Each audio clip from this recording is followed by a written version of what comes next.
Real Talks with Rechie, take 5. Thank you. All right. Mary, welcome to Real Talks with Rechie. Rechie, I've been so excited to do this for a while now. A little bit jealous that, others are appearing here. I'm like, Rechie, how come you and I are not having a conversation? So I'm thrilled to be here. Well, thank you so much. And this is the tail end of Asian Heritage Month. We've got a lot to celebrate, both of us coming from different Asian heritages and backgrounds. We sure do. Reflecting on the month, we've also done a lot. We've done a lot of celebrating. We've done a lot of inviting Canadians from across the country to come here to Ottawa. Rechie, you'll remember you and I on a stage with the Prime Minister and so many of our colleagues, but that wasn't the fun part. The fun part was seeing an entire sea of people here in Ottawa, coming from your community, my community, and all across the Asian Canadian spectrum, to be here to celebrate culture, to celebrate heritage, proudly as Canadians, but also to take the time to teach one another about the diversity of everyone. And I think that's what's so beautiful about Asian Heritage Month is the coming together of so many Canadians to just to share food, to share stories, to share histories. Some of those histories, are hard stories of the past, but they remind us of the progress that we're making and the progress we still have to make as Canadians together. And I love the fact that we live in Canada, that we get to celebrate each other's diversity and really understand the nuances of each one. In that celebration, it was so nice to see the different performances from many different backgrounds. And it really helps highlight how just amazing the spectrum is of many different people who come and make Canada their home. Now with Asian Heritage Month, I do want to talk to you about a few things. You just mentioned right now the challenges that we've had in our history in Canada, and particularly with the Chinese community. I was hoping you can expand a little on that. Yeah, absolutely. I mean, this year is the 101st anniversary of the Chinese Exclusion Act. And Rechie, you and I are sitting members of Parliament. We proudly represent our ridings and the people who make up our ridings. Your riding's diverse, mine is diverse. I have many Chinese Canadians who I represent. But 100 years ago, people like me and you, as sitting members of Parliament in the House of Commons, passed a law that excluded Chinese people from immigrating to Canada. And it took decades before that law was repealed. And last year, we commemorated that 100th year. And often is said about the phrase never again. So we do have to work really hard to acknowledge those challenges of the past and what we must do as communities coming forward to build the kind of inclusive Canada that we're all so proud of being a part of.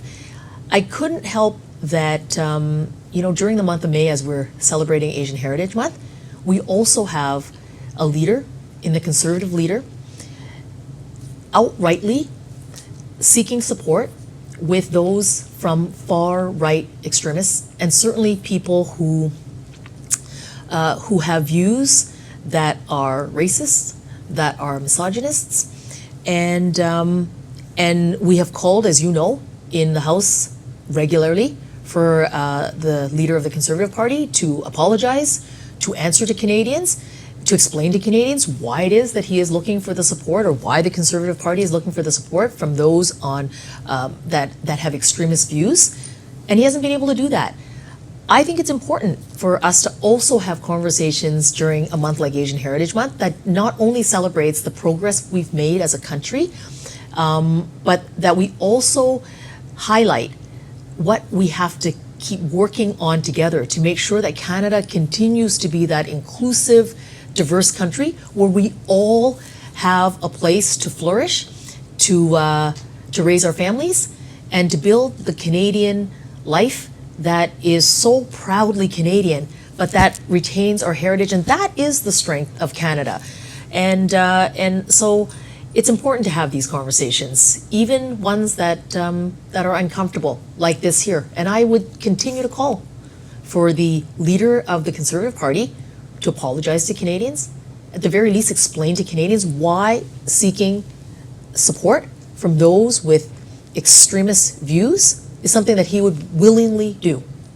One of the reasons why I decided to run for politics was to be a part of change.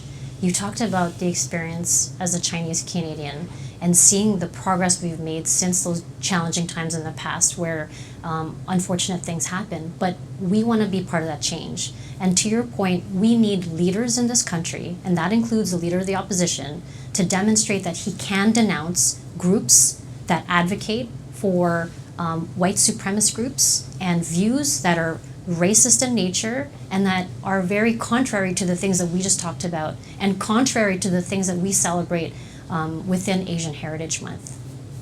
I agree with you wholeheartedly, and Rechie, this is why it's so wonderful to serve alongside you and to have conversations like this, because I think they're important conversations to have with Canadians and with Asian Canadians in a month where we're celebrating progress and success, but also the work that we need to continue to do as a community. One of the things that I wanted to talk to you about, I've looked up to you for a very long time. Come on, that is so not true, because I look up to you, Rechie. No, but you are such an inspiration to me and so many amazing women leaders out there. And, being in politics as a woman is very, very challenging, especially during these difficult times. And I think it's important for us as leaders to continue to support and advocate for women. We do that through our women entrepreneurship strategy, for example. We continue to lift up women. And I think it's very important that we continue to do so. And so I think what's really tricky is that we're speaking of the leader of the opposition. Back with his YouTube channel, he actually had his channel have hashtags in there that attracted misogynistic groups of people, white supremacist groups of people, and that's very disturbing to me as a woman. And I mean, we talk about it now. You can see the surge in our rights and our choices. You can see that we're going in a different direction. And again, we're talking about progress. We've made so much progress in this country to advocate for our choice as women, for our rights. And I just wanted to hear your thoughts around that. I couldn't agree with you more about the progress that we have made. But what I would say as well is that that progress can be eroded. We have members of the Conservative opposition who cheered and who applauded when Roe v. Wade was reversed in the United States. This is a fundamental right for a woman in Canada, protected by the Charter, on the right to choose. You and I both stand up for that, and you and I work every day to make sure that a woman's right to choose is something that we fight for and that we must continue to stand up for and to fight for. So back to earlier, I think that Conservative MPs and the Conservative opposition and the leader should answer to Canadians about what rights they are willing to discard. You'll remember that recently the Conservative leader also, in speaking to the Canadian Chiefs of Police, said that he will make laws. He will make laws and invoke the notwithstanding clause so that they can become Charter compliant. So he's saying that there are some laws that he will protect, and there are other laws that he won't. Well, something like fundamental rights to Canadians, I think is something that we all need to work hard to protect, and that is what we stand for. That is what the Liberal Party stands for. That is what we stand for as a government under our leader, the Prime Minister, under Prime Minister Trudeau.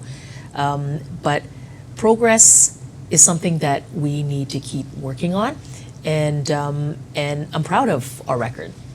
Yeah, and I'm so glad you said that because I wanted to share what's at risk. When I was in university, I coached and mentored many young girls who had challenging experiences in university what's at risk is being able to lose the ability for you to have a choice and make a choice that affects your body. And in some cases, it can be very extreme. And I look at some stories that we hear from the US for women whose rights get taken away. And because of that, it affects their health. And unfortunately, it has resulted in deaths as well, which is very unfortunate. You've just outlined the risk. And what you've also outlined is the opportunity that you and I get to do every single day to stand up for those rights and to stand up for women so that they can make their own choice about their own bodies in their own right. Now, one of the things I wanted to say thank you for is like you've done such a tremendous job with the portfolio that I now have on top of export promotion, international trade, and economic development. And so when I've been traveling, meeting with many different small business entrepreneurs across this country, and Aren't one they of the great? They are amazing. And They're so inspiring to me, really. I mean, so yeah, it's terrific. One of the things that always comes up in conversation is there are some entrepreneurs who are ready. Like they're ready to take their business to the next level and trade to other places around the world, whether that's the US or Asia or otherwise. And you've done such a tremendous job with securing agreements, bilateral agreements with many different countries. So I'd love for you to share the opportunities that entrepreneurs in Canada have to be able to trade, to export their products, or even import products that they need. Well, Canada's a trading country. 1 out of 6 jobs is related to trade, and 2/3 of our economy is dependent on trade. And if you think about it, it makes sense, right? I mean, we are a vast country by geography, and we are 40 million people, so we're sort of the size of California. But we are innovative. We have an incredible, throughout our entire history, things and knowledge that we have been able to sell and to trade with other partners around the world. Our largest trading partner is the United States. We have a very important trade agreement with the United States and Mexico. In Canada, it's called CUSMA. In the US, it's called USMCA. In Mexico, it's called TMEC. It used to be called NAFTA, so we can just call it NAFTA 2.0. Right. But we trade over $1 trillion with the US, almost $2 trillion if it's Canada, US, and Mexico. So we are a really important North American market of about 500 million people. We also trade with the European Union, and as a single market, that's another 500 million people, 500,000. Sorry, 500 million, not 500,000, 500 million people in the European Union. We also have a very high standard agreement with a number of the countries on the Pacific coast. So on the Pacific coast, on this side of the Pacific, ours, on the other side of the Pacific. So that's called the CPTPP. So trading with countries like Japan, Australia, New Zealand, Mexico, Peru is there, and countries like Singapore, Vietnam, Malaysia. So I describe all of these customers in these different markets around the world, and this is not even including the bilateral agreements that we have or the foreign protection and investment arrangements that we have with countries in Africa and in South America. So Canada really is a trading country, and the trade agreements really just give our businesses of all sizes the opportunity to grow and to grow their business by selling, exporting or importing, or providing services in those markets where we have trade agreements. And it's been really fantastic to see as the minister that has responsibility for trade to work so closely with you, Rechie, because it really is about those businesses from all across our country in so many sectors growing into these international markets. And we've done a number of things. We have programs like the Can Export program that helps a business who wants to, for example, go to a trade show, go to a trade mission with me. Take advantage of getting support through that.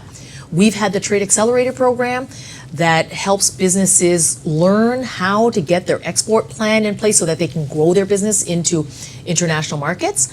I have been leading a number of trade missions with a focus on the Indo-Pacific region because of our Indo-Pacific strategy. So very recently in Korea and in places like Vietnam and Malaysia. I'm going to Philippines later this year and Indonesia, and we'll have additional trade missions next year as part of the Team Canada trade missions.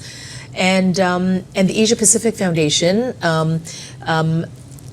leads women-led trade missions, which you are, which your leadership is just so incredible. But ultimately, the bottom line is helping our businesses to get into these markets where there are customers so that they can sell their goods, their services into these markets. And when they grow their businesses here at home, they're creating jobs. Those jobs are contributing to workers who contribute so incredibly to our communities all across the country, in urban centers, in rural communities, in northern communities, coastal communities. So Canada has a lot to be proud of. And back to where you started, I think that it is not us. I think it is the ingenuity, it is the go-getness, it is the creativity of our small and medium-sized businesses, of those entrepreneurs, of those women entrepreneurs, Indigenous entrepreneurs, Black entrepreneurs, young entrepreneurs who are not only growing their businesses here in Canada, but looking at growth through these incredible markets that Canada has access to. We have access to about 65% of the world's economy through our existing free trade agreements now. I just want to comment, I've traveled and I met with entrepreneurs, and so many of them were so excited they share with me their stories of their trade trips with you, and they were so excited to be able to take back all these lessons learned, and also the networks that they developed simply from just being able to open their mind to what's available outside of Canada. So thank you for those trade trips. That's a shout out from all the entrepreneurs who've had a great time traveling with you, which is exciting. And as a small business entrepreneur, when I had my dessert business, what I was challenged with was trying to import certain products to help kind of innovate the products we were developing here with the bakery. And at the time, which was many years ago before you had ever kind of started doing your thing, it was so challenging to have those opportunities. So I really want to thank you for bolstering and giving those opportunities now, because what entrepreneurs have today is because of the strength of the things that you've been working with, and of course Minister Champagne and all the other ministers who have helped create and innovate and make things better for entrepreneurs today. Rechie, you just used baking and explained supply chains, if you can believe it. Okay. So, we always try to make these conversations relevant to Canadians. So when you say that you were looking to import a particular ingredient to innovate your product here in Canada, that's a supply chain. They're part of your supply chain. You can sometimes make everything, here and then sell the finished product. But if you think about all the things that we either make in Canada or we contribute to making, whether it's made in the US or in Europe or in any of our partner trade, our trading partners, that's a supply chain. And when we talk about resiliency, it is about how do we make sure that we are importing or exporting and that we can count on it coming on time with that price. And the agreements, the reason the agreements are helping businesses is because they remove tariffs. So if you think about, in your example, and I've met many businesses in Canada that import from the European, from Europe, for example. Well, when the tariffs are reduced, it means that the cost of what they import is now less. So it means that what they're using as the ingredient for what they want to make actually is reduced because that tariff price has come down because of the trade agreement that we've negotiated. So it could be an ingredient it could be a food ingredient, an agricultural product, but it could be a part. It could be, it could be some kind of input. So, so I love how you use baking as a way for us to talk about supply chain. Yeah, I was trying to bring in mango powder. Yeah. Because we used to make macarons, and so we were trying to find innovative ways to still make the essence of that perfect macaron shell, but using ingredients. And of course, what it does on the ground is it actually supports local farmers there as well and creates jobs as well. Trade agreements are supposed to be win-win. Exactly. It's what we actually say when we talk about trade agreements under the leadership of our government, making trade agreements inclusive, because it means that opportunities for micro, small, and medium-sized businesses, women entrepreneurs who often may not have access to those supply chains to sell in that way. That's what these agreements are doing. But we are very intentional about them being inclusive. Like the renegotiated Canada, US, Mexico trade agreement has an SME chapter.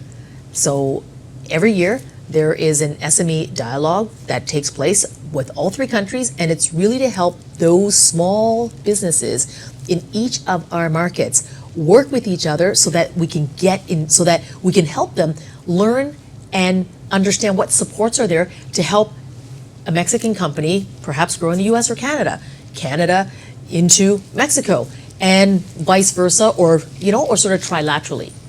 I just want to walk through one tangible example, because there's many entrepreneurs that watch this. And so let's just say I'm ready. I'm an entrepreneur. I'm ready to export whatever product or service that I have. And so I call up or email the trade commissioner, for example, and walk us through what would happen or what the process is like, if you could. Yeah, absolutely. The trade commissioner service is the best business development team in this country, and they're free. So this is a plug for the Trade Commissioner Service. They operate all across the country, but they also operate in the different markets around the world where Canada trades. And a business would get in touch with the Trade Commissioner Service. In fact, I'll use a live example. Recently, when we decided that we would go to Korea, we put a call out to say what businesses are either in that market, want to be in that market, would be interested in coming to a trade mission. They got in touch with the Trade Commission, who was leading and organizing this, and then we would work with the business and understand what their, sort of what sector they're in, what market they're interested in going to. In this case, it was Korea, and what sector, which would then allow them to get access to business meetings. And why are those important? Because often businesses, when they're looking to expand in our market, is looking at, is that the right market for me? Am I ready to be in that market? Who might be my suppliers there? Who could be my partners? Are there investors who are interested in my business, and that we could collaborate or partner? Those are the kinds of services that the Trade Commissioner Service provides to Canadian entrepreneurs and businesses, but they don't do it alone. You know that the Business Development Bank of Canada, so the BDC, often is the place where these businesses go to get access to capital. Export Development Canada is also an important part of what I call the trade toolkit, because sometimes businesses are looking for export financing. EDC is where they also get access to some support. And it's a Trade Commissioner Service that often is in the middle of this and sort of connects the dots, if you will, for our businesses looking to export. So in summary, the Trade Commissioner, reaching out to them, it's free. It is free. Free service. And what I love about that is entrepreneurs, like you've mentioned so many examples of different opportunities that entrepreneurs have today to help them trade and export their product elsewhere. And it sounds like they have a lot of support and help, whether that's through BDC, the Trade Commissioner, and EDC. So a lot of supports, and I can't wait to share this with many entrepreneurs. The links will be made available. And I just wanted to shift really quick, because prior to me joining, I just want to give you a shout out for all your work with the Black Entrepreneurship Program. I mean, we kicked that off in 2020. And so when we kicked it off in at that time period, I mean, it took some time to get it going, but can I just tell you, when I look at what's been created, the foundation we laid to help support Black entrepreneurs through this program, first of all, the first of its kind ever in Canada, and we're leveling the playing field for entrepreneurs. But I was hoping you can share your insight, because you kickstarted this for us. Well, it was started in the middle of a pandemic. What we saw in the pandemic for businesses that were underrepresented were the issues, like Black entrepreneurs, like women entrepreneurs, that the issues and the gaps that they would normally see were exacerbated in the pandemic. We worked with a number of Black community and business leaders across Canada and co-developed the Black Entrepreneurship Strategy. So not only is it the first ever strategy of its sort, but it's been co-developed by Black Canadian business community for Black Canadian businesses. So the issues that they identified were a gap in getting access to capital, a gap in the business networks and how to get the kind of support, training, mentorship, business networking support. And we also needed to measure, we needed data to understand where, if there are best practices, and and early on, it was really a need to try to collect them, but also to understand the disaggregated data so that we can continuously improve on this program. For the very first time, we have an organization. It's called FACE, and Rechie, you'll have to remind me what FACE, the acronym for that, but essentially it is Black-led, is a Black-led administrator of the first ever loans that are being dispersed to Black entrepreneurs in this country, working in partnership with Canadian financial institutions, credit unions, and the Business Development Bank of Canada. That was sort of the foundation that started to provide that access to capital that Black entrepreneurs were asking for, and I'm so excited about that because you know, you hear. I remember when the program was designed, but what you're seeing now on the ground is the fruits of their labor, exactly. And it's their labor of starting their businesses, growing their business, and it's pretty neat. It's amazing, and I've met countless entrepreneurs who've been able to take advantage of the loans that they provide on a regular basis to help them grow and scale their business. But I think what I call the magic is the ecosystem that we support, and this is coast to coast to coast. And I have been to many different provinces now, and that ecosystem is tremendous. Like you said, the networking capabilities, building programs or even tourism type attractive events within their local communities. To have those small businesses be supported. And the beauty is, I've met so many Black entrepreneurs who then also support their local Black entrepreneurs together. And so this ecosystem is tremendous that we've built. And I just want to give you a quick update on the Black Entrepreneurship Knowledge Hub. So we soft launched the mapping tool. So this mapping tool is one of a kind. Essentially, it is literally putting all Black entrepreneurs across Canada literally on a digital map.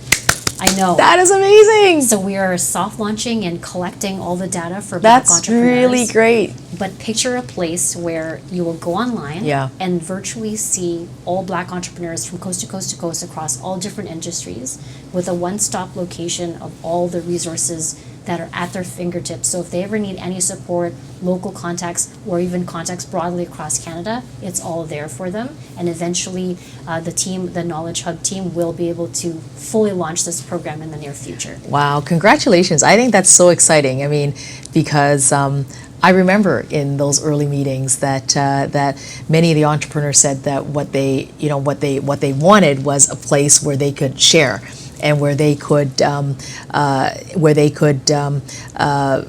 support one another. So that, congratulations, that's awesome. It's been amazing. Yeah. And so we've between the Black Entrepreneurship Program, you just mentioned the Women Entrepreneurship Strategy, and then now with the 2S LGBTQI plus investments with entrepreneurship and the Indigenous entrepreneurship investments.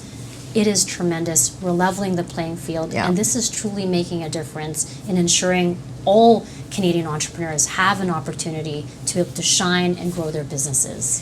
Absolutely. I mean, 99% of businesses in this country are small and medium-sized businesses. Imagine the economic activity that they each generate. Their success is our country's success, and it's very exciting to see, because it is precisely these kinds of investments that we have been very intentional at making throughout our 9 years of being in government. And you and I grew up in a business. You are a business owner. I don't think I've ever talked to a business owner that doesn't think about how best to invest in their business, in the people in their business, in the technology in their business, in the growth plan of their business. It is precisely by investing in their success do they then bear the fruits of their success. So it's really terrific to get a chance to work on important policies like this. And maybe I'll make a point about the women's entrepreneurship strategy. Yeah, I often say that as a minister that has a responsibility for an economic file, it's great because you get to do a number of things, like you and I get to invest in the success of women entrepreneurs by the strategy, access to capital, the ecosystems, and so forth. But I don't think that you and I could do this alone.